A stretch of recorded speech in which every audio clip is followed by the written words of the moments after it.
એ રાક્ષસી ટ્રકે સ્કૂટરને એવી ટક્કર મારી કે જાણે કોઈ એ ટ્રકનો ડ્રાઈવર જાણે સમયને હરાવવા નીકળ્યો હતો, પણ એ ભૂલી ગયો કે એની ગતિ કોઈની જિંદગીને હંમેશા માટે રોકી શકે છે.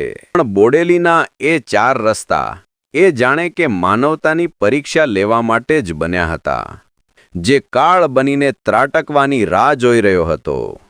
એક મધ્યમ વયના માણસ પોતાના સ્કૂટર પર સવાર થઈને રોજની જેમ જ પોતાના કામ માટે નીકળ્યા હતા.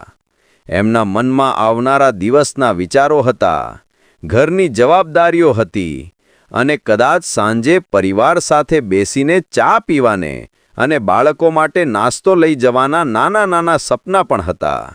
એમના ચહેરા પર એક સામાન્ય દિવસની સામાન્ય ચિંતાઓ હતી, પણ એમના હૃદયમાં એક શાંતિ હતી. પણ એમને ક્યાં ખબર હતી કે એમના સપનાઓને કચડી નાખવા માટે રેતીથી ભરેલી એક રાક્ષસી હાઈવા ટ્રક યમદૂતની જેમ બેફામ ગતિએ એમની તરફ ધસી રહી હતી.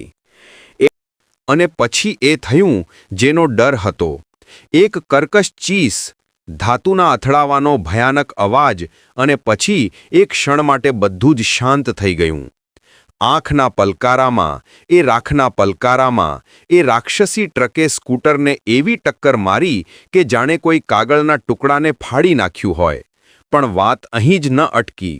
એ નિર્દય ટ્રક એ ઘાયલ શરીરને પોતાની સાથે લગભગ 100 ફૂટ સુધી ઘસડી ગઈ.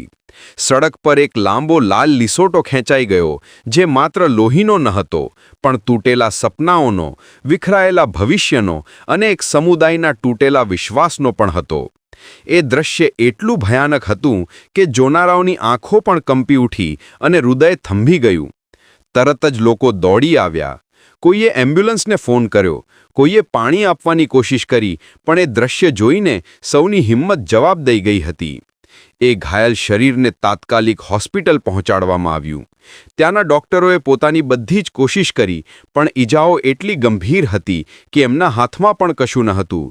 એમને વધુ સારી સારવાર માટે વડોદરા રિફર કરવામાં આવ્યા. એમ્બ્યુલન્સનો સાયરન જાણે કે સમય સાથે રેસ લગાવી રહ્યો હતો. એ માણસ તો વડોદરા પહોંચી ગયા, પણ એમની પાછળ બોડેલીના 4 રસ્તા પર એક સળગતો સવાલ છોડી ગયા, જેનો જવાબ કોઈની પાસે ન હતો. આ ઘટનાએ સ્થાનિક લોકોના ગુસ્સાને ભડકાવી દીધો. આ કોઈ પહેલો અકસ્માત નહોતો. આ 4 રસ્તા જાણે કે મોતનો અડ્ડો બની ગયા હતા. લોકો એકબીજાને યાદ કરાવતા હતા કે કેવી રીતે થોડા મહિનાઓ પહેલા એક બાળક માંડ બચ્યું હતું. લોકોના મનમાં વર્ષોથી દબાયેલો આક્રોશ હવે જ્વાળામુખી બનીને ફાટ્યો. ભીડ એકઠી થઈ ગઈ અને દરેકના ચહેરા પર એક જ સવાલ હતો કે હજુ કેટલા ભોગ લેવાશે, હજુ કેટલા પરિવારોને ઉજળવા દેવાશે. એમનો ગુસ્સો માત્ર એ ટ્રક ડ્રાઈવર પર નહોતો, પણ એ આખી સિસ્ટમ પર હતો, જેણે આ રસ્તાને આટલો અસુરક્ષિત બનાવી દીધો હતો. લોકોની એક જ માંગ હતી, એક સ્પષ્ટ અને મક્કમ માંગ. બોડેલીના 4 રસ્તાની ચારે બાજુએ તાત્કાલિક સ્પીડ બ્રેકર લગાવવામાં આવે. આ કોઈ વિનંતી નહોતી, આ એક ચેતવણી હતી. એમનું કહેવું હતું કે આ રેતી ભરેલી ટ્રકો બેફામ દોડે છે અને એમને રોકવા માટે કોઈ નિયમ નથી, કોઈ ડર નથી. જો સિસ્ટમ એમને રોકી શકતી નથી, તો ઓછામાં ઓછું સ્પીડ બ્રેકરનું એક નાનકડું બમ્પ તો લગાવી શકે છે, જે કદાચ કોઈની જિંદગી બચાવી લે. એમની માંગણી કોઈ મોટો પ્રોજેક્ટ નહોતો, કોઈ કરોડોનો ખર્ચ નહોતો. બસ માટી અને ડામરનો એક નાનકડો અવરોધ હતો, જે જીવલેણ ગતિને રોકી શકે. એમનો અવાજ એક સમુદાયનો અવાજ હતો, જે પોતાના લોકોની સુરક્ષા માટે લડી રહ્યો હતો. એમને મોટા મોટા વાયદાઓ નહોતા જોઈતા. એમને તો બસ એક નાનકડી ખાતરી જોઈતી હતી કે જ્યારે એમના ઘરનો કોઈ સભ્ય સવારે કામે નીકળે તો સાંજે સહી સલાવત પાછો આવશે.